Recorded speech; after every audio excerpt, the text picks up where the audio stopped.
And so we're happy that you're here with us from all over Ontario, and we're just going to get started. So I'm just going to introduce myself sort of as a teacher instead of a moderator, and Jim will do the same, and then we'll get going with the program.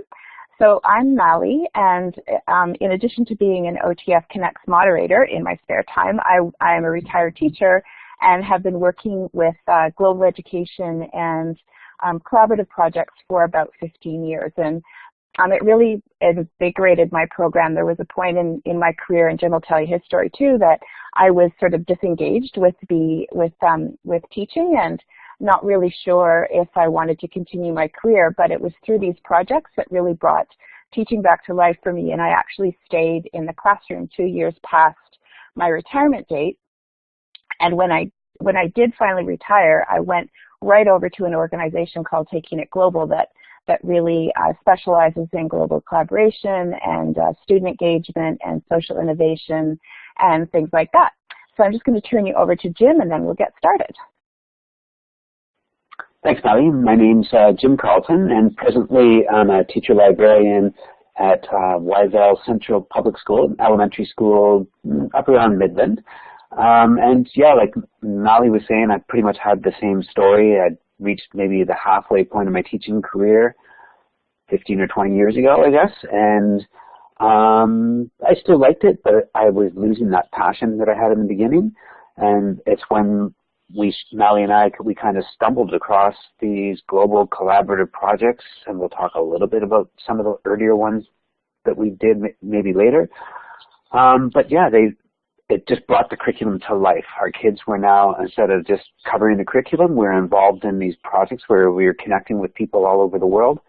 And I was excited, the kids are excited, and it just reinvigorated my passion for teaching. So yeah, hopefully you'll see some of the reasons why and can get you connected in some of these projects, and I think you'll find out you and your students will experience the same sorts of things. Just before we sort of get started, and welcome Kristen for joining, maybe if you could type in the chat box so we do have a little bit of an indication what divisions you're in and maybe what grades you teach.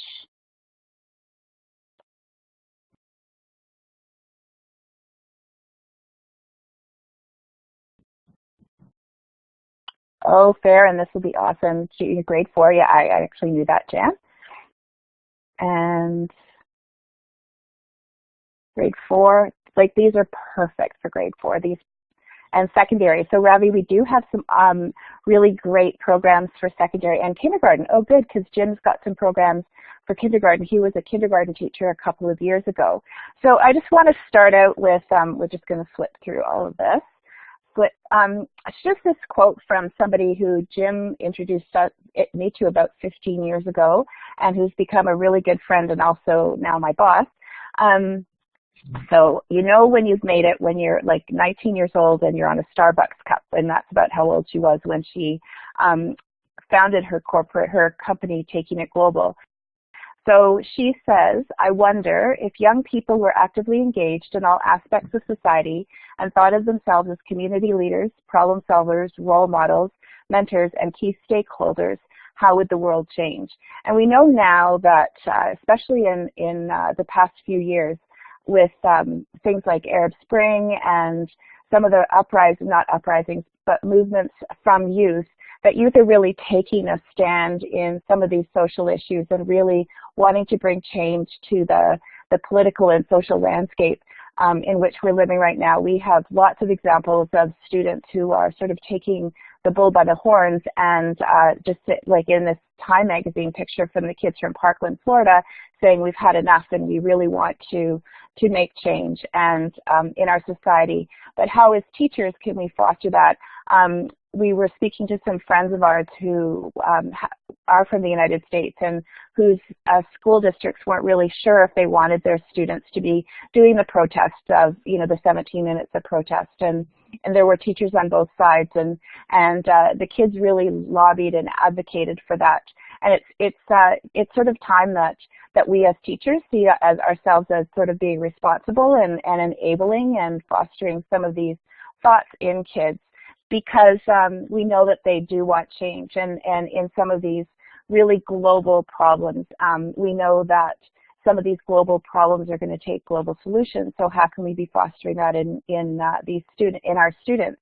So just for a couple of minutes, if we could brainstorm, and or you can give us your thoughts about who do you believe is a global citizen and why. So we're going to use the text tool, which is the fourth one down on the whiteboard. There's some tools just on the whiteboard. So the text tool is the one with the A. So just take that text tool and type in the name of a person who you believe is a global citizen and why. So yeah, great, Malala, definitely Malala is, and yeah, we're always multitasking, and as always in OTF Connects, if you have something that you need to go and do, go ahead and do that. Craig Kielburger, absolutely, he's the founder of the We movement. He and his brother run We Day and We movement and bring great programs to the students. And actually, it's one that we don't talk about in our presentation, because so many there are so many resources out there, but definitely great resources to have in your classroom, and they do a great job of providing teachers with tools that they need. And Mark Zuckerberg, yeah, he was definitely on the hot seat today and did a great job. Terry Fox, for sure, brought a lot of awareness globally for cancer. So thanks for sharing that.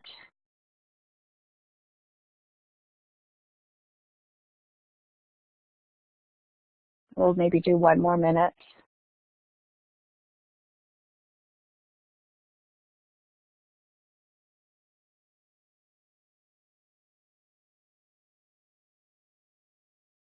Actually, absolutely, that's great. Princes William and Harry, they've definitely taken the monarchy into a sort of a modern global role in showing their humanitarianism side, as their mother did, and their father does too. So that's great to see that they're coming up. And hi, Tiffany, it's good for you to join. I'm glad you found the link. We're just talking about who you might believe is a global citizen, and putting our thoughts either in the chat box or on the whiteboard. And all of us, great. That's whoever shared that. Definitely great. A great comment, because we all have the potential to be global citizens. So I'm just going to go on to the next, and we can maybe continue adding that onto the chat, into the chat box. So what we do know about kids is they're very curious about world issues and how they can create change. It's on their phones, it's on the television, it's media surrounding them, and kids are really curious about some of these world issues because it's right with them every day. So the World Savvy organization did a survey of students in 2015, and it's students in schools, and sort of the findings of this are 74% wish that their courses were more global. They believe that 83% believe diversity is an asset. 80% are curious about world events. I would actually challenge that number to say it would be a bit more now. 80% believe that their jobs are becoming more global, and 60% believe that they would be better employees if they had a strong understanding of different cultures, and 77% hope to work with people from different cultures. Actually, this was 2012.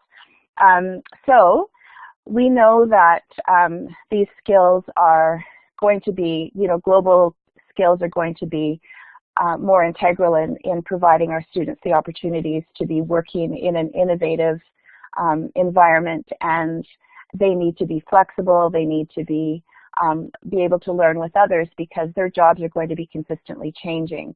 And even in the role that I'm in right now, I see that many of the kids that come and work with us, they're just in these roles for 4 or 5 years, and then their job will morph into something different, and they'll either go to a different company, or their roles are constantly changing within even our own organization. It's a lot different from teaching. One thing that I've learned coming out of teaching and going into sort of the private sector and the charitable sector is that the roles are really changing. So what I want you to do now, and we're just going to try something a little bit different, if you can go to Mentimeter, menti.com, and put in the code, when you see the code come up, put in the code 249509, and just type in the box 3 top skills that you believe students will need to be successful, sort of in either a global world or a global economy or a global classroom. So what are 3 skills that you believe that students are going to need? And then I'm going to share my screen because I have that actually open, and we can see the results. So I'm hoping that it's going to work. So just go to menti.com and type in 249509 and put in the 3 top skills what you believe students will need to be successful.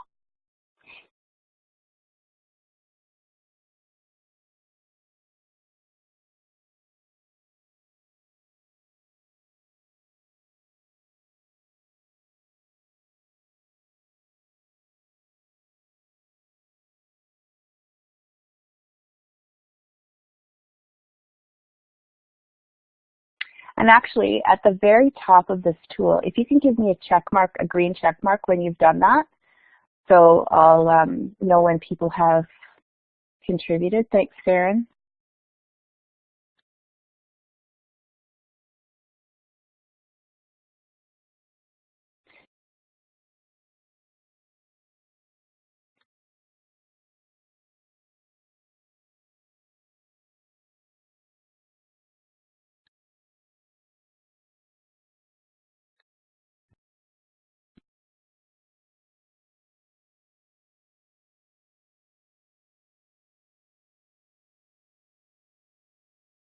And I'll maybe give you 30 more seconds to finish that, because we can still be contributing as we go on. Is anyone having trouble getting into that?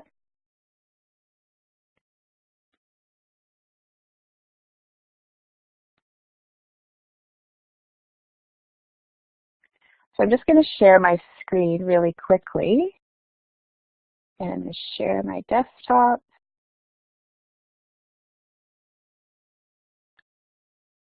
And here we can see the results of what people think. This Mentimeter creates like a word cloud. So, and it's continually changing as people add to it. So it's just like those word clouds that we've all made, or that shows the more words of one that are added, the bigger the word will be in the word cloud. So right here, I see that people are thinking that collaboration is one of the top things that people will need in order to be successful in the 21st century. So that's awesome. And I might actually need Jim to help me get back. Can you go to the whiteboard, Jim, and press the whiteboard sign? This is one of the downsides of, there we go. So collaboration, it seems to be the winner. So I'm just going to go to a survey that the World Economic Forum did on the top 10 skills. Hi, Martine. The top 10 skills that companies believe that people are going to need. So I saw complex problem solving on the chart, and coordinating with others or working with others is definitely there. And so these are the top 10 skills that that employers are going to be looking for in the near future. So I'm going to put the link to this. They're all going to be in the resources, so I'm going to share that with you at the end of the night. I'm going to try and keep up with the resources, but it's difficult when I'm speaking and doing this at the same time. So definitely collaboration, problem solving, and critical thinking and creativity. The Ontario government has also come up with the global competencies, and that's in the Learning for the 21st Century document. Again, I'll put the link to that in the resources. It's on the page that you'll be receiving tomorrow. So we've all heard about the 6 C's, Michael Fullen's 6 C's, but Jim and I really believe that a collaborative classroom or a globally engaged classroom has all of those 6 C's. along with other things like character traits like caring and compassion, building community. We've got cooperation, classroom culture, courage, and then empathy and inclusiveness, along with critical thinking, creativity,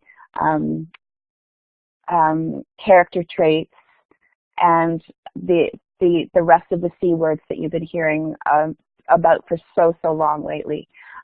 So how can we engage the students in some of these real world problems, and what are they? So again, just for 30 seconds, if you can take 30 seconds and using the type tool, what do you believe are the world's greatest challenges that are the things that are really pressing right now? And if you don't have access to the type tool, if you can just put them in the chat box. So some of your ideas about what you think the world's greatest challenge are. Access to water, absolutely, definitely, in Canada and also other places. Education, for sure. Poverty, absolutely. Climate change, good. And these are things that we see in the news all the time. Peace or lack thereof, yep, absolutely. Participating in governance, absolutely. Gender equality, any of the UN Sustainable Goals. Yay, Farron! Well, that's just something coming up. A reference point for social justice lessons.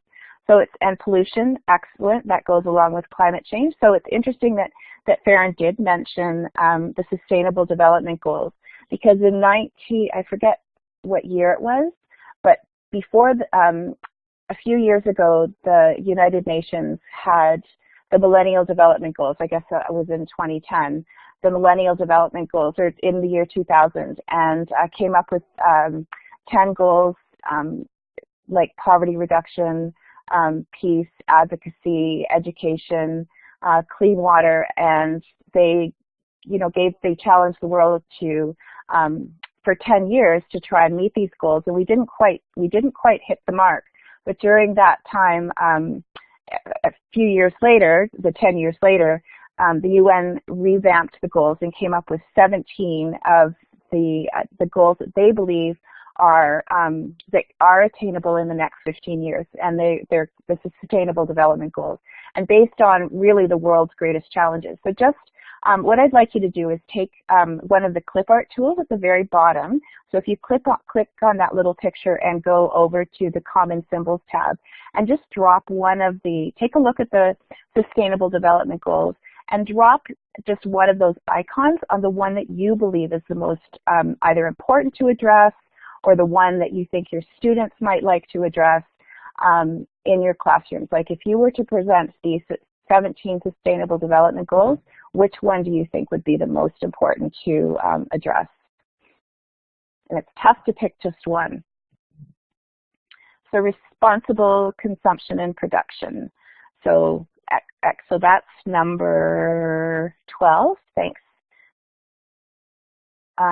Zero hunger, thank you for putting that.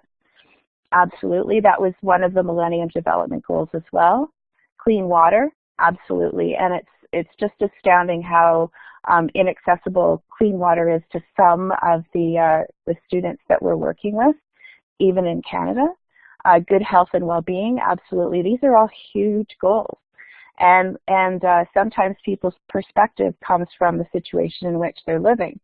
So absolutely, thank you for sharing that. So these are some pretty big challenges that students are faced with and see, day after day in social media, on television, in movies. So I'm really privileged. As I said, when I retired from school, I didn't actually fully retire from education. I went over to work with an organization called Taking It Global, and the founder, Jennifer Corriero, at the very beginning, and her partner, Mike Furtick, created Taking It Global 17 years ago as a forum for students to learn about, to act and understand the world's greatest challenges. So looking at things like the Sustainable Development Goals and learning about them and taking action on them. And they've developed hundreds of resources on this site.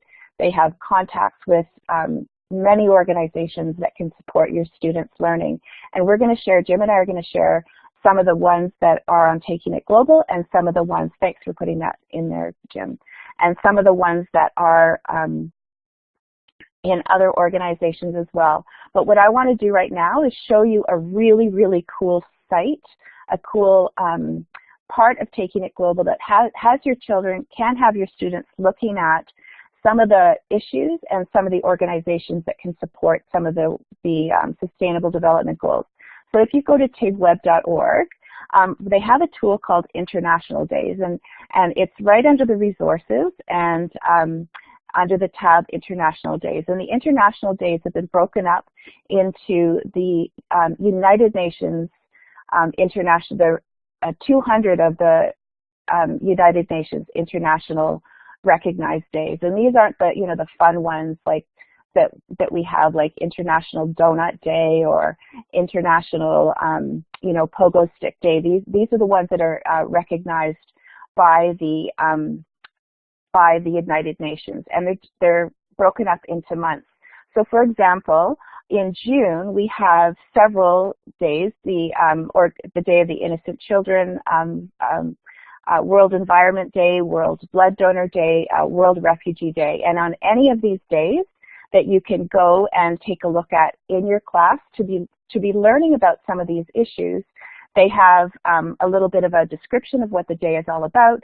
They also have links that you can take action. So these are the links that will take you to the organizations and help you learn about some of the really big issues, and then have actionable items that you can actually go and take action with these organizations, or learn about what you can do to make that, to learn about the issue and then sort of become a global citizen and take action to help.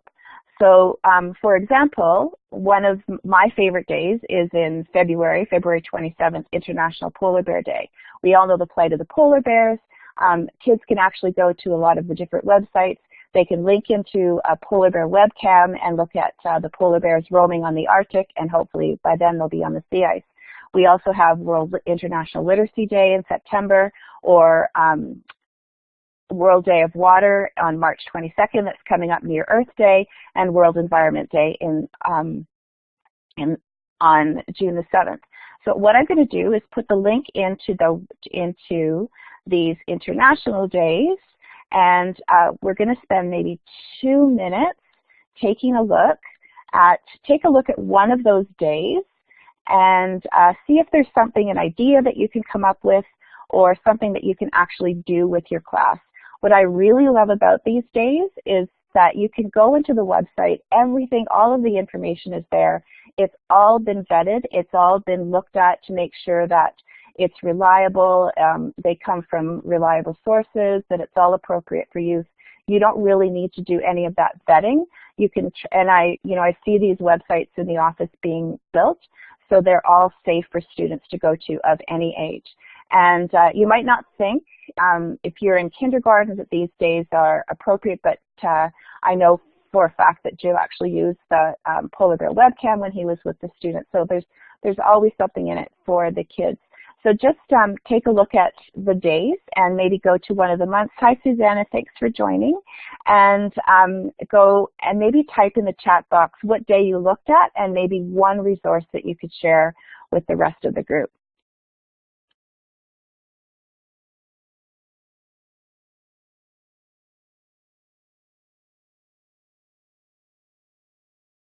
Yeah, Martine, the Taking It Global site has been translated into, I believe, 17 languages. So English, French, Spanish, Arabic,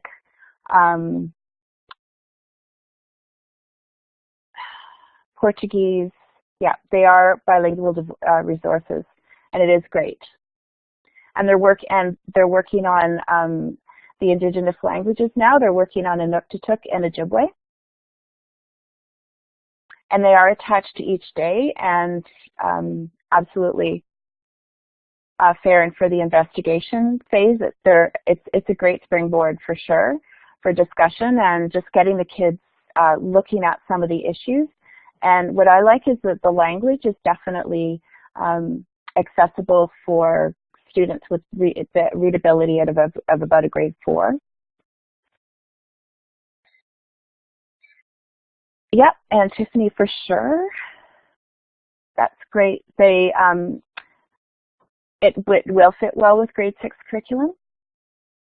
And what I like about all the Taking It Global tools is that because their tagline is inform, inspire, involve, the involve part is really important in getting the students to learn how they can take action on some of those days. So I just want to share with you, before we go on to the next section, a couple of, one more resource that's really great. In addition to the international days, one resource that was really important to me as I was teaching were some mentor books, about social justice mentor books. And what I had found on the ETFO site, ETFO has developed a really amazing social justice program, and I'll just put the link to the program and the book lists in the chat. They have another great resource that has a lot of actionable items, but my favorite part of that is the book list, because it brings these issues, like these huge issues like water security and peace and environmental sustainability and lack of access to education, down to the level where younger students can understand at their level, but also is a great way. These picture books are a great way to introduce some of these concepts even with older students. And what I'm showing on the screen right now is far from what's available. And if you go to the ETFO site, these texts this list of texts is amazing. And there's so many in here for students of all ages.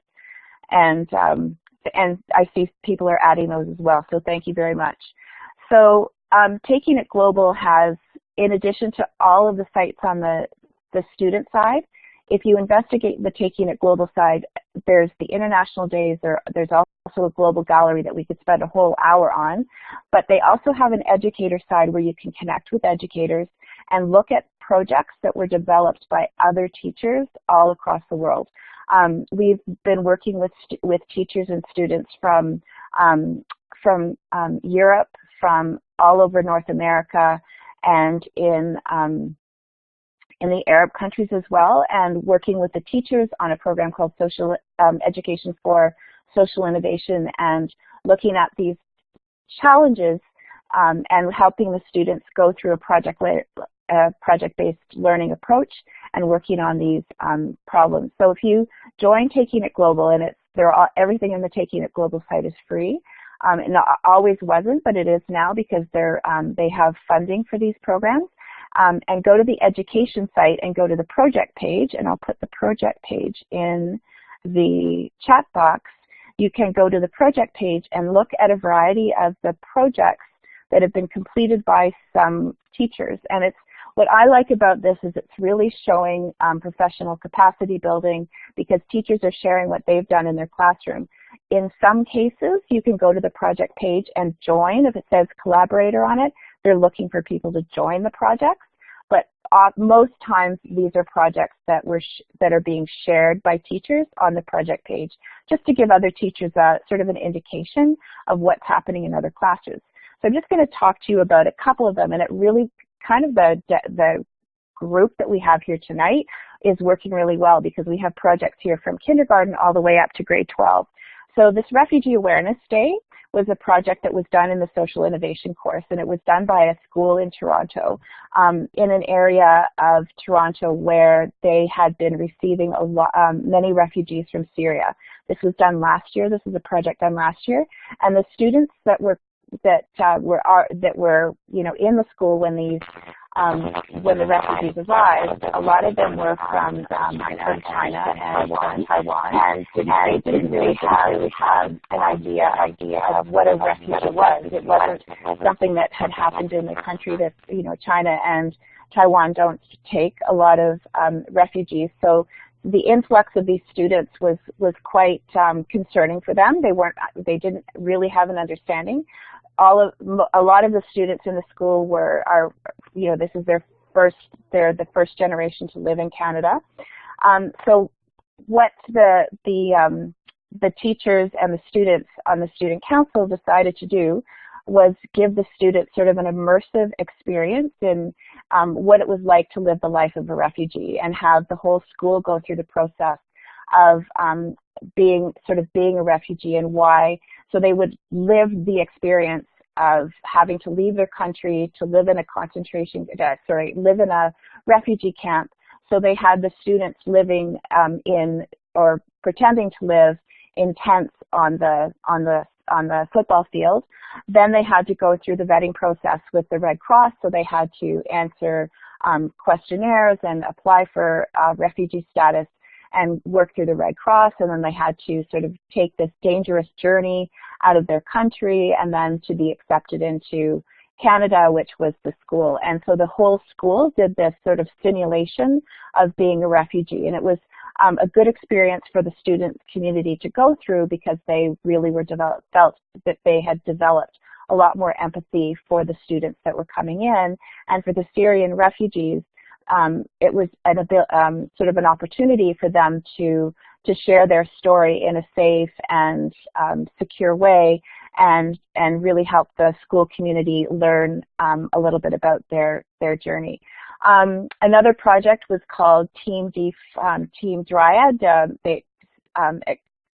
Teaching others about deforestation and what is happening around the world and even in Canada, and talking about the effects of deforestation on the local economy and the global national economy and the global economy. And this group of students made simple animations on the computer, and were sharing those on their blog and their website, and then giving the other students the ideas of what to do to sort of fight deforestation.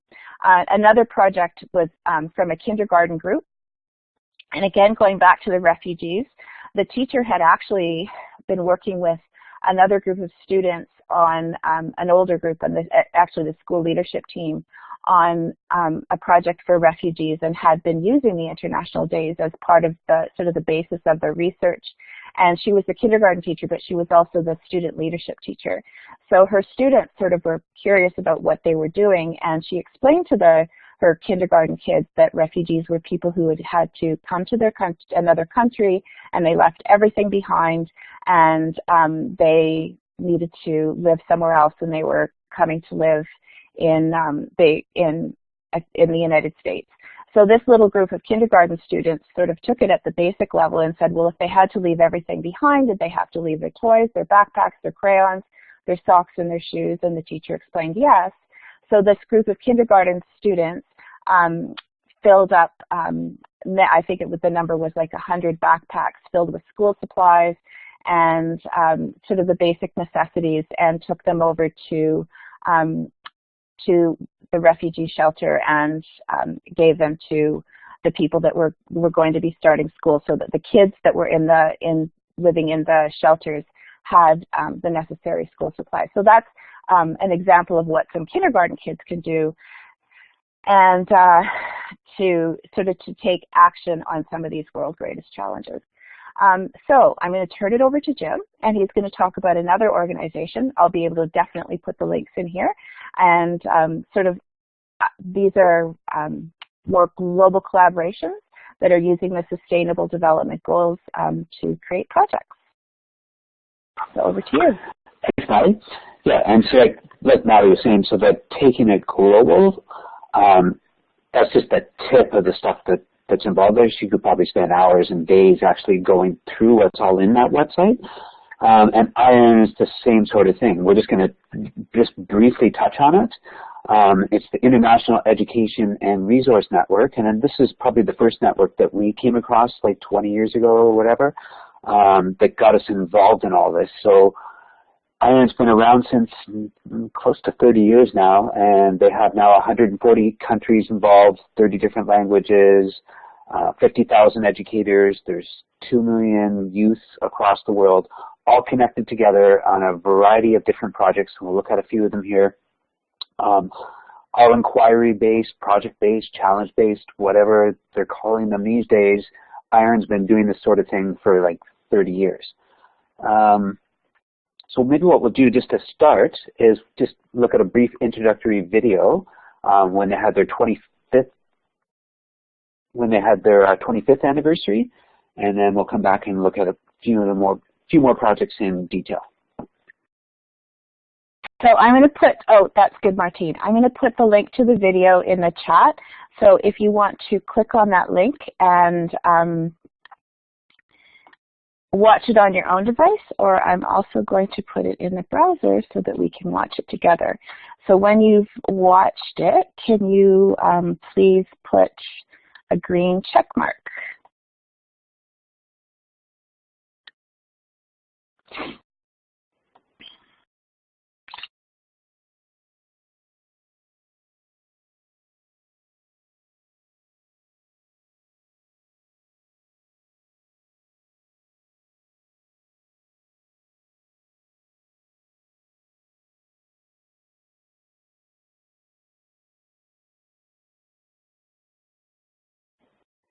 Okay, so it looks like most people have had a chance to look at it, and if you didn't get a chance to watch the whole thing, like Mally said, later on, the links to all of this will be sent out to you again, and you can check it out later. We'll show you in a little bit how you can sign up. You could see in the video that once you have signed up, you can go to the collaboration space and you can search for different projects that are already on the go by grade level, curriculum area, topics of interest, that sort of thing. There's also, you'll see, if you just go to the search area, you can search for a project book, and then you can download a PDF copy of a project book that describes all the various projects. Or, since Mally was talking about the Sustainable Development Goals before, you can also go within there, and I'll just put the link in. They have a page where you can click on that. It'll take you to the different Millennial Development Goals, and then you can click on whichever goal you're interested in, and it will show you which projects are already on the go that relate to whichever particular goal you've selected. So a few different ways that you can find projects, and another great way too is you can either join a project that's on the go, or you can just connect with other teachers. And there's a teacher forum, and there's also a student forum. You can just connect with other teachers to find out what other people are interested in doing. We found ourselves, it was great to connect with projects that have already started, and then that way you get to know other people, and then after that you end up doing all sorts of projects on your own with those people. So just looking at a couple of the projects, so this is a great project. We've done this project from probably kindergarten to grade 8. It's the Teddy Bear Project. It's sort of like the Flat Stanley thing that you might have heard of as well, where basically you send a teddy bear or a moose, a beaver. We've sent all sorts of different stuffed animals to somewhere else in the world, and they'll hook you up with a partner once you've joined the project. You send your teddy bear to somewhere else in the world, and that teddy bear becomes the ambassador for your classroom and reports back to your classroom about what they're seeing.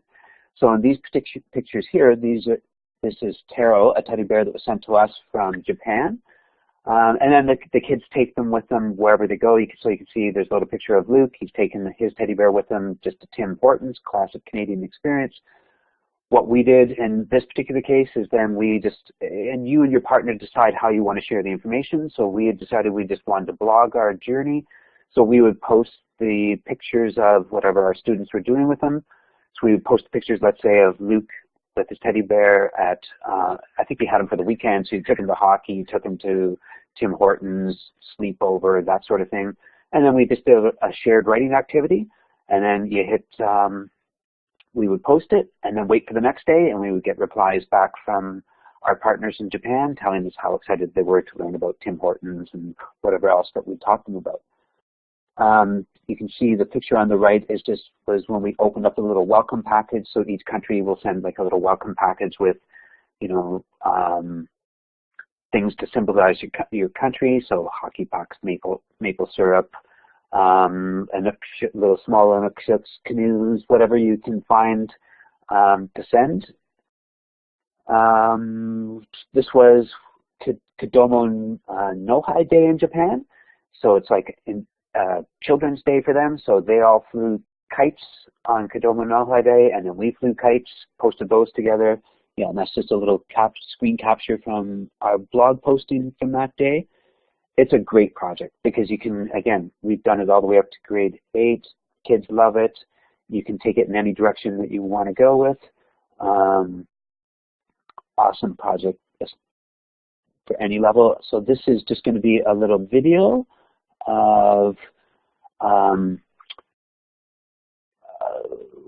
one of the kindergarten students took the teddy bear. This was Koala from Australia that we had that year, and so she took it to Disney World with her, and then made this little video. And if you haven't used the Adobe Sparks tools, Adobe Spark Video, Adobe Spark Post, which makes like little posters and little online memes and that sort of thing, and this Adobe Spark Page, making simple little web pages.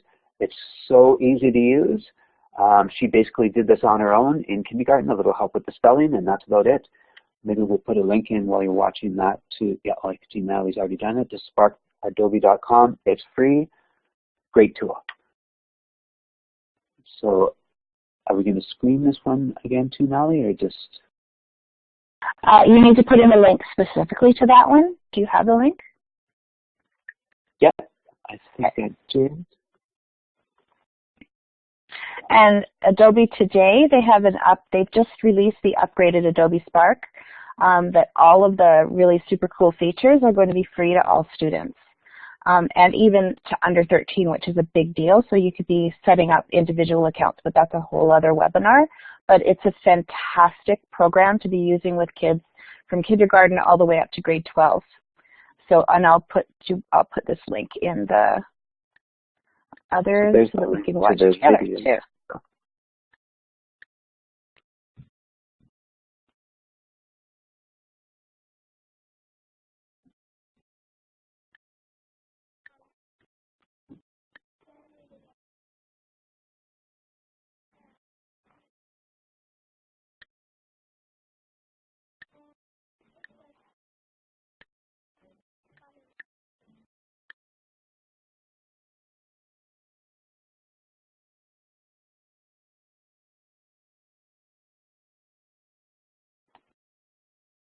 So great tool, great project, lots of ways that you can share it. Kids love it. Can't say enough about that particular project. Another great project is the My Hero project, and Mally just wants to put the link into the chat box. The neat thing about the My Hero project is you can either do it by yourself, and so again, it's students from all over the world who are creating stories that are inspirational stories about humanity. So this great lady that we met, Jeannie, put this site together, I don't know how many years ago. This has been going on now too, but probably 15 or 20 years ago too. And so students can either write stories, they can create videos, artwork, all about their heroes. They share them with the rest of the world. You can do it just as your own class, and it'll create like a web page for your class.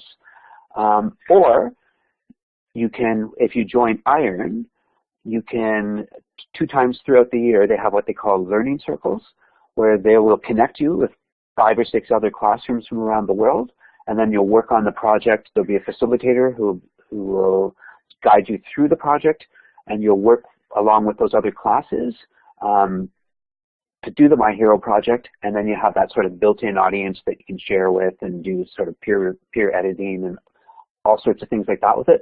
The neat thing about this particular screen capture is you can see on the right-hand side, there's where it says Mohammed Sidibe meeting the Dalai Lama.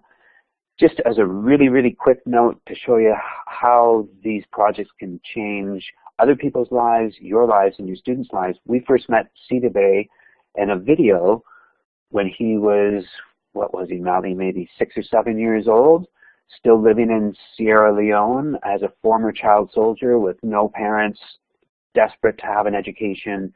Really long story short, we connected up with him through IRON, and we're along with our students, able to help him to get his education. He eventually ended up over in the United States, in university, and now you can see he's meeting the Dalai Lama, and his mission in his life is to make sure that what happened to him doesn't happen to other students, so to other children around the world. So it's unbelievable what can happen when you, and we went from, again, Mally and I went from two teachers who were sort of losing our passion to being involved in projects like this that, like I said in the beginning, it wasn't just about teaching the curriculum, it was about changing lives. And it wasn't just CETA Bay's lives it changed all of our lives. Teachers, students, it's been incredible. Another simple project is the Christmas card project. You would just join this. Once you join IRON, you would just join the holiday card exchange project. You would get partnered up again with 5 or 6 other classrooms with a teacher who facilitates the project. You put together a package of your cards, mail them to them. There are different parts in the forum. Like IRON has a password protected forum where you can post yourself creating the cards, sending the cards, receiving the cards. So here we are on the picture on the left, that's our students this year making some cards. And then over on the right is one of our students looking up one of the cards. I think that was one from Japan that we got. And then you can display the cards so you can see it was a Taiwan display, Belarus. I think this year we got them from Russia, from Pakistan. Another great fun little project. And the neat thing about sometimes just a simple project like that is through getting involved with them, you again form these partnerships with these other teachers that then can extend into other areas. So through being involved in the Christmas card project 2 or 3 years ago, we got connected with a principal in Russia, and now for the last, I think, 3 years now, she's come over to our school just before Christmas to actually meet with the students and bring them candies and gifts and movies. And our 2 schools have now become sort of partner schools throughout that whole process. So you never know what's going to happen with any one project. They're really sort of organic and kind of lead off into all sorts of different directions, which includes this particular project that we did last year, and we're going to be doing again this year. You wouldn't find this in the project book, and this is what I was talking about in the beginning when I first started to talk about this, is you ultimately end up sort of going off in your own direction. And through being involved in IRON, we formed a really great friendship with another principal in India, with Sunita. And Mally was at a conference, I think in Taiwan, with her a couple of years ago, and they were talking and just saying, yeah, like, let's do an exchange. And last year they came to our school here. I think last year was 10, this year is 13, and we worked on a carbon footprint project together. So they worked a little bit online in the Taking It Global space. There's a whole sort of online virtual classroom that you can put together where students can, discussion forums, blogging, maps. They have a little video chat section in there. Great tool. Here you can see this is the students, just a picture of them all together. We worked on reducing the carbon footprint. This is just a quick screenshot of the map from there. Here they are working on their projects, because what we did is we had them work on it virtually for a little while online before they came, and then once they came, they had to create like a physical product that was going to promote reducing their carbon footprint. Again, here they are all just working on it. Here you can see a little, down at the bottom left-hand side, a little solar oven that they put together. That's another whole project within IRON, is a solar cooking project. Just a quick screenshot of the Taking It Global online space, where they were, coming up with ideas and what they were going to work on together. And then I think we just have another quick little video of one of the projects that they completed. So do you have the link for that, Mally, or do you want me to? Yep, I have it.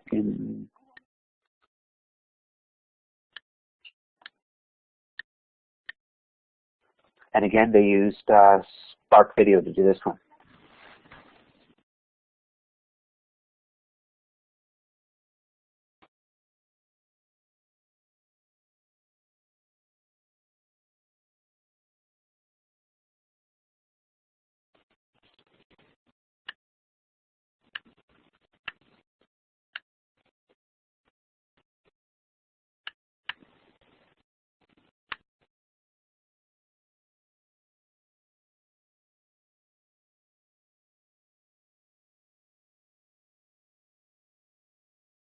Sorry, every time I put a video in the whiteboard, I get booted out, so I'm just going to put them in the chat box for now. It's one of the downsides. Yep, no worries. So that was a great experience, and when the students from Pune did their cultural dance at the assembly at the end, they presented their projects to the school at the end, they did their cultural dance, there wasn't a dry eye in the whole school. So there's nothing, it's great to work online with people, but there's nothing better than when you can actually get face-to-face. So this is just, once you go to iron.org, you'll see up in the top right, there's just a join button. You can sign up. It's free. The only thing is you have to be a little bit patient because Mally and I are the country coordinators for Iron Canada, and it's not automatic. We just have to ensure that everybody's an educator.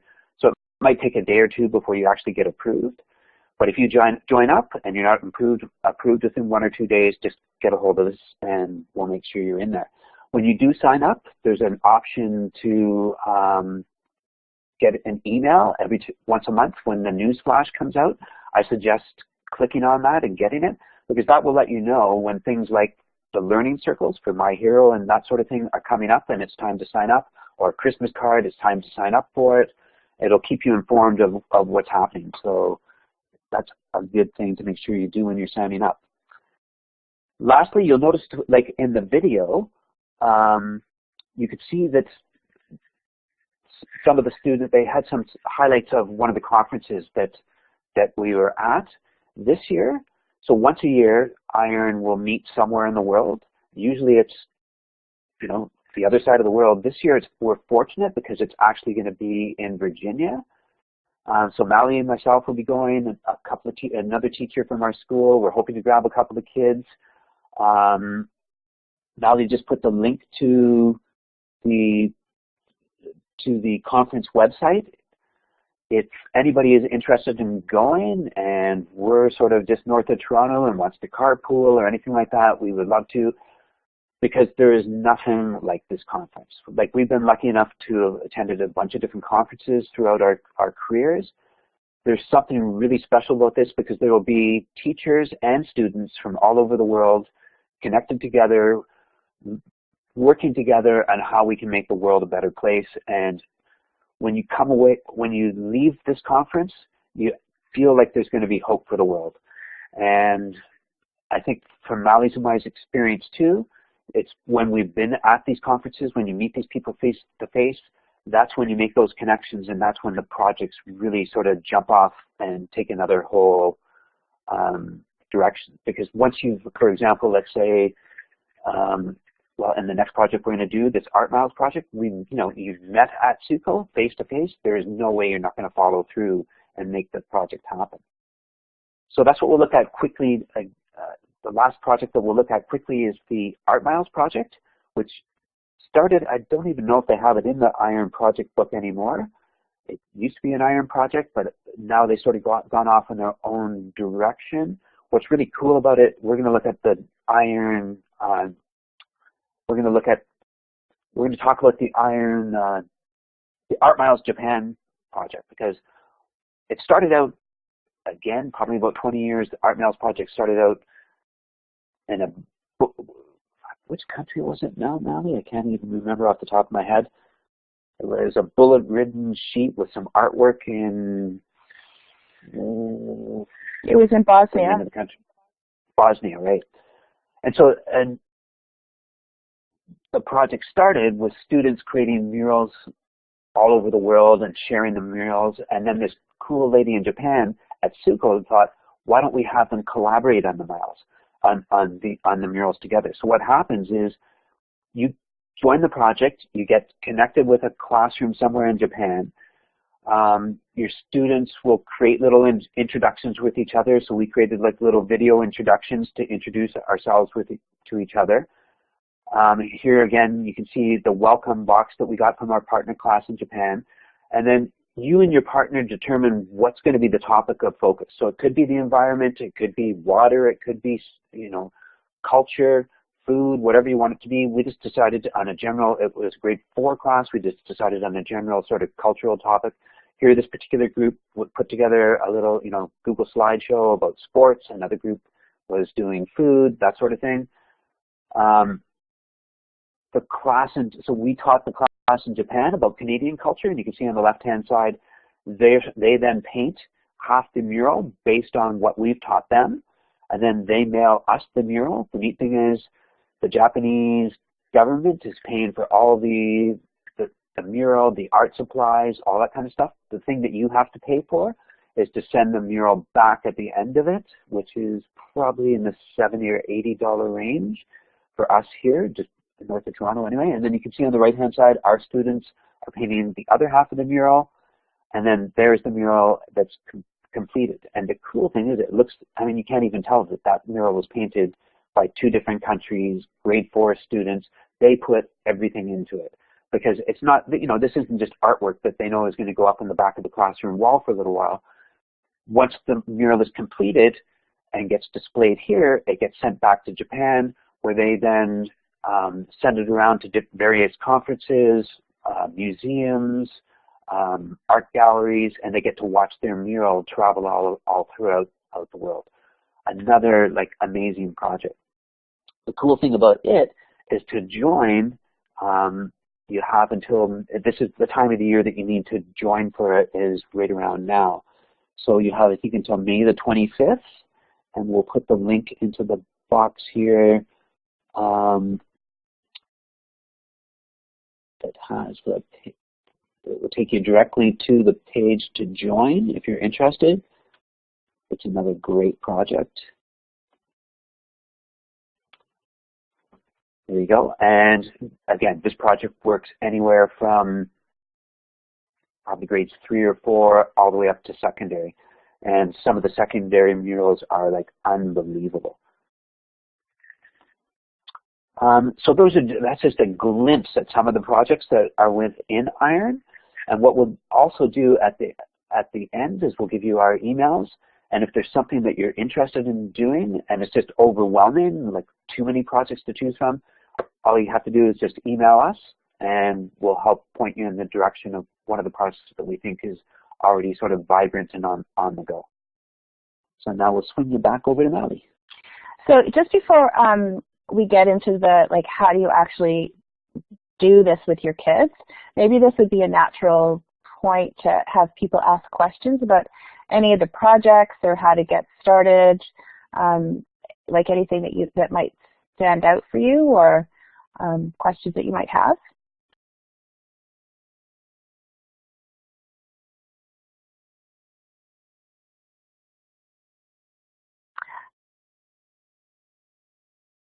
Oh, that's a good, I might get Jim to answer that one because it's, he's sort of living it now.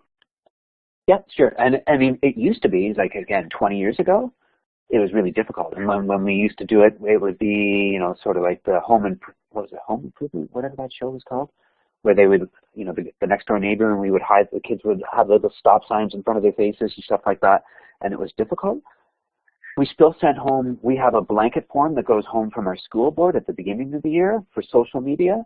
But then for each project that we do as a classroom teacher or from the library, we still send home another one so that the parents have essentially signed away on it twice, just to make sure that they're 100% aware of what they're doing. And it's been my experience, especially in the last 7 or 8 years, 95% of the students, 95% of the parents want their kids to be posted. 100% of them want their work posted online, and 95% of them are fine with their images being posted online. Probably one of my biggest difficulties was once we, for example, started creating all those videos in Spark Video. It was so easy, and I was teaching that SK grade 1 class. The kids were coming up with so many of them. My biggest problem was trying to make sure that I was getting sort of equal opportunity for each kid, so that I didn't have parents complaining that one kid was being posted more than any other kid. So I can see you guys have already just talked about the permissions thing. Yeah, so we can send you sort of a template of one that we use. But the cool thing is it's just so much easier to do all this stuff than it used to be. Most parents are going to be right into it, but you definitely do want to make sure that you make them aware of it, involve them in as much of it as you can, and make sure that you have permission for everything. Great question. Yeah, it's always a big question. So we'll just sort of move on a little bit.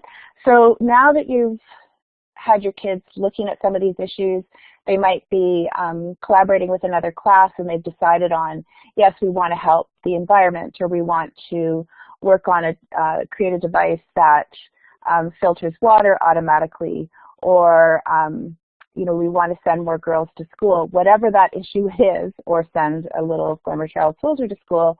What are the steps that you can take, and really how can we facilitate that with our students? So again, Taking It Global has a really amazing tool that can help you through this whole process, and it was actually Jennifer Corriero's master's thesis on having youth take action on some of these world's greatest challenges. So she wrote the guide to action, and I'll put the link in the website or in the chat. You can take a look at it later, and it will also go in the resources tomorrow. So the guide to action, what you can do if you're using it with your kids, is it basically walks you through the steps of like the thought process. So your inception of the idea, how you can work, create groups, how you can go into the community, working with community groups, what resources do you need, what will your action look like, and then how you will actually create your action. And what I love about the guide is it isn't a linear process. It's definitely a circular process. And actually, if we look at it, the path isn't actually a circle. You kind of go sort of all over the place, but the steps are really important. Like, how do you get community partners to be supporting your project? And that could be, you could be talking to community partners or learning from community partners like, Polar Bears International or Greenpeace, or even some local water organizations, whatever. But it's just getting those, it's just sort of working through those steps. And this guide is really helpful. It's written in student-friendly language. We have used it with secondary students as they're going through their social innovation project. But as an elementary teacher, I would, take a look at the guide and say, sort of map out the project. Sort of as Jim said, a lot of these things are very organic, but if you sort of have the end in mind, like what the steps that you need to go through with the kids, it's not like you're walking them through them, you're walking alongside of them and enabling some of these connections to happen and encouraging as you go along the way.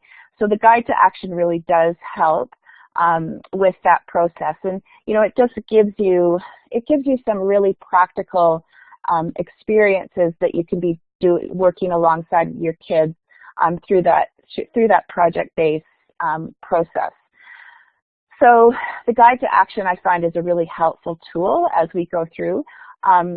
They do have a similar tool with some of the Free the Children resources that you get, especially if you do attend We Day.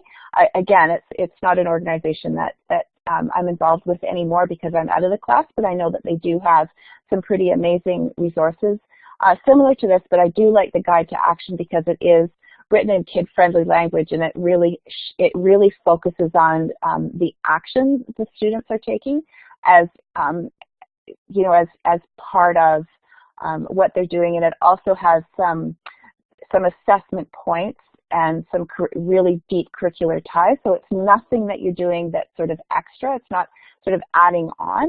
As Tiffany said at the very beginning, there were some really strong grade 6 links to the environmental projects in the International Days, and again, through the Guide to Action, there are some strong curriculum and assessment links that you can see. So one program, so that's the Guide to Action, and I know we're going really fast because there's a lot to cover.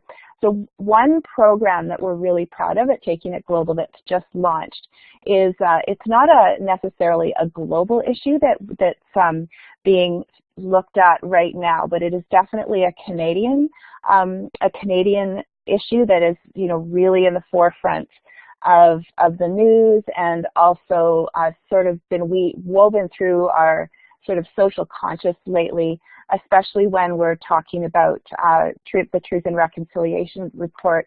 And Taking It Global is working really closely with the Ministry of Indigenous Affairs and with other ministries to support Indigenous language, Indigenous education, and sort of Indigenous awareness throughout Canada. And just last month, they launched a tool called Whose Land, and it's an app and a program that was created to make Canadians aware of the origins of the land on which we stand. And I know that it's one of those issues that some people are, just learning about. And to be quite honest, until I got into my role at Taking It Global as a Connected North, the Connected North Educator Lead, that I really wasn't aware how sort of deep and how long these issues have been happening in Canada. So anyway, this program has been developed to sort of give context about which land you are standing on. So it's called Whose Land. And if you look at the map of Canada, it isn't the geographic boundaries that we know as Canada, but this is what Turtle Island looks like to the Indigenous peoples of North America. So what each of these sections it's the original land. And yeah, I'm going to put that in the chat because I'm talking. Sorry, Ravi, I'm talking and at the same time. So if you go to this program, and it also is an app on the Google Store, and also it's in Google and in the Apple iTunes. It's in iTunes as well. If you click on any of these areas, it will give you information about the land, the original Indigenous peoples that were on that land, and what they're working on and hoping that students contribute to as well, all through Canada, will provide information about, first of all, how to acknowledge the land that you're standing on. We know that, I'm sure that, Ravi, no problem at all. We want you to have the information, and also how to acknowledge the land that you're standing on. So each of these areas has the potential to have a little video attached to it. And I'm going to share with you one of the videos that was created. So this is what, if you click on one of the pieces of land, so I clicked on Nunavut for this one, and it tells me a little bit about the land agreement, if it's ceded land or unceded land, and will give me some websites to talk to that have specific links to some of either the resources or a school or an organization that can provide you with some information. So I'm just going to go to this video. This video was created by an artist that Taking It Global works very closely with and has become a really sort of wonderful friend of mine, and Jim met him a couple of months ago. He's going to have an exhibit of his art as part of this Whose Land launch at the Ontario Art Gallery, and it's going to be opened on May the 9th. So if you are in the Toronto area and you have the opportunity to go to the AGO, Niall's artwork is going to be there. So if you click on the link, and it's only 2 minutes, you'll be able to just hear Niall talking about the land and also acknowledging the land and giving a little bit of background on it. Now, Jim, you might want to try, I don't know if it'll work for you, but if you go to the globe with the rectangle behind it and put the link to the video in it, see if it'll work for you, and we can play the video in the browser as well.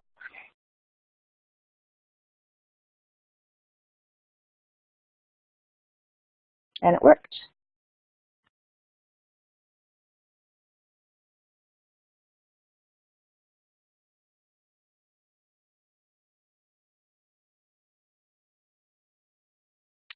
So I see that it booted Jim out of the room as well. So I think that the program isn't working well. Yeah, it is a great video, Martina, and Niall is a very knowledgeable teacher about the Indigenous indigenous land acknowledgements, and you know, how we can be working alongside and understanding more of the journey that they're going through. And you know, as I said, when I first started working with these programs, I didn't really have an understanding of some of these issues, but now that I have, I wish that I could have gone back and refined my teaching practice to include some of this information. And I think it's a great teaching tool, especially for junior, intermediate, senior grades. And what ideally we'd love the students who are able to is to also be contributing some videos to the site, depending on where they live. And I know, Jan, there was some training done with some of the students in Fort Frances High School, and they've been provided with some video equipment to be creating some of these videos around your area. So that's great. And yeah, the consultant who came, and they talked about wampum beads and treaties. That's excellent. Was that Jason who did that?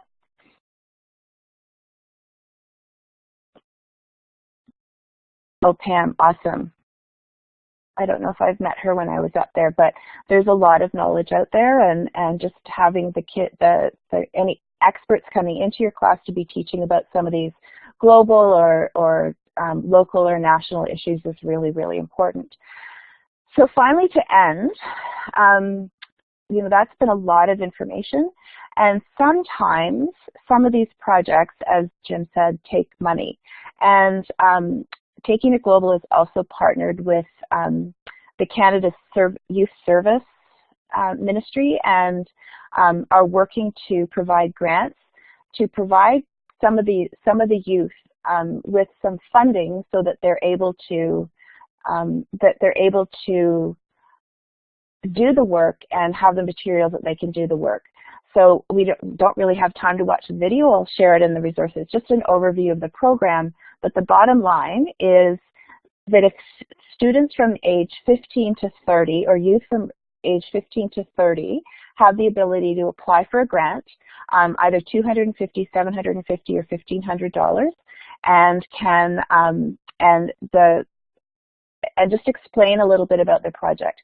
For example, if they were creating an Art Miles mural with, now it would need to be staying within Canada, but they might want to do it with an Indigenous community or a community across Canada or something like that. They would be able to apply for a grant to have this mural installed in, say, a hockey arena or whatever, to buy the materials to do that, to collaboratively create a mural.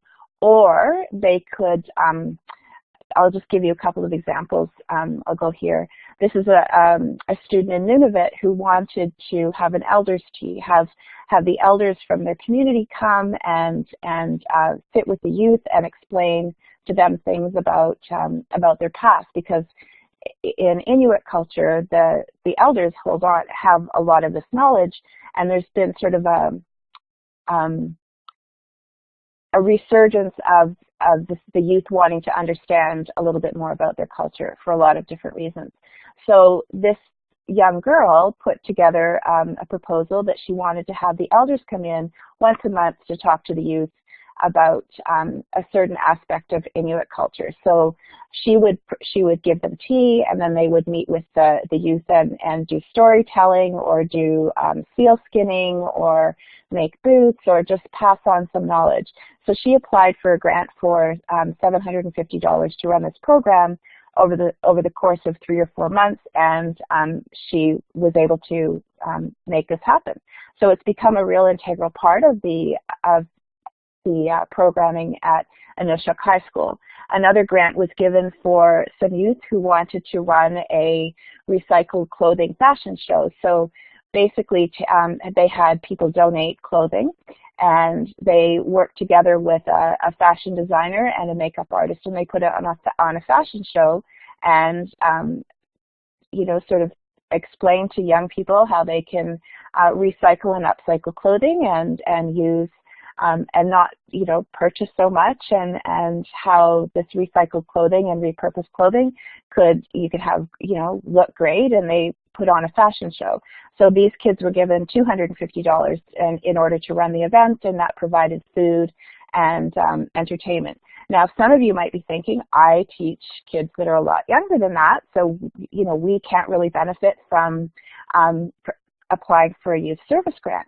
But as a team, we sort of worked around it, and I gave a suggestion to a couple of schools. Well, you have student teachers who really sort of need to pad their resumes, and they're usually in that age group, and often our student teachers are in the school for over 6 months, so they could apply for a grant that you could use it to take the kids to, they can say, we're working with youth on an environmental project. We need to purchase materials that cost X number of dollars, and this is what we're going to be working on, and they'll be able to apply for the grant as a young teacher.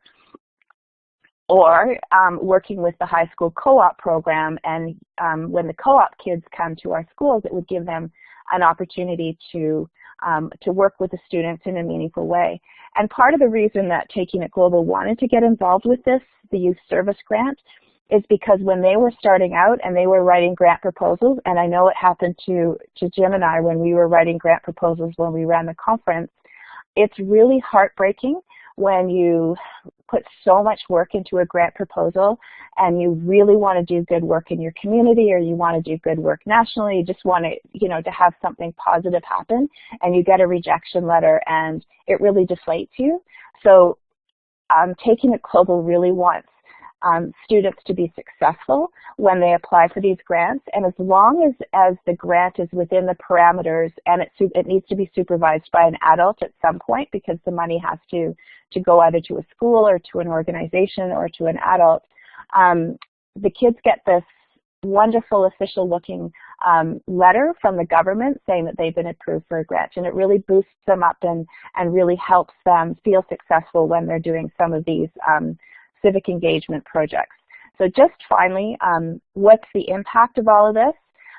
We know that cultural awareness is improved when they're dealing with other cultures, other people, other communities.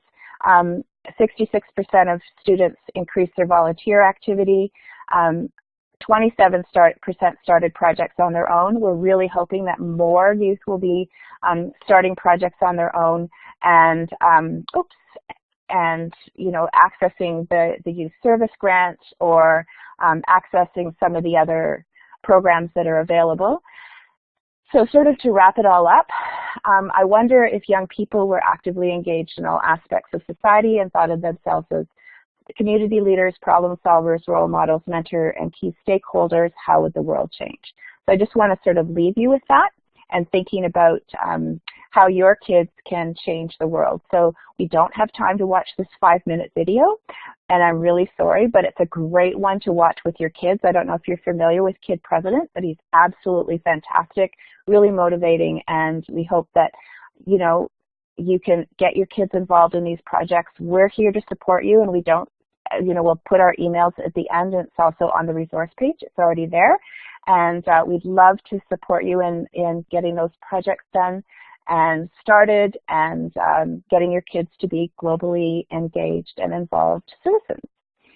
So that's the end of the presentation. So here are our emails, and I'll put them in the chat box. Maybe Jim, you can put yours in.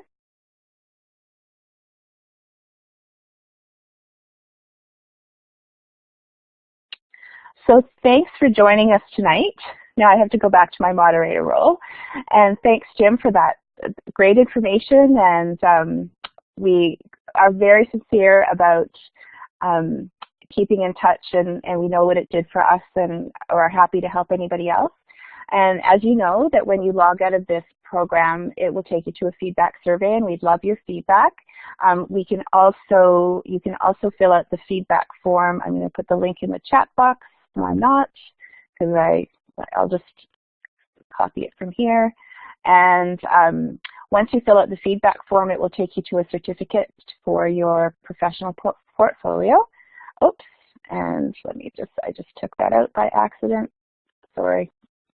I should have done that. And then There are more sessions coming up in the next, OTF Connects goes all the way to the end of May.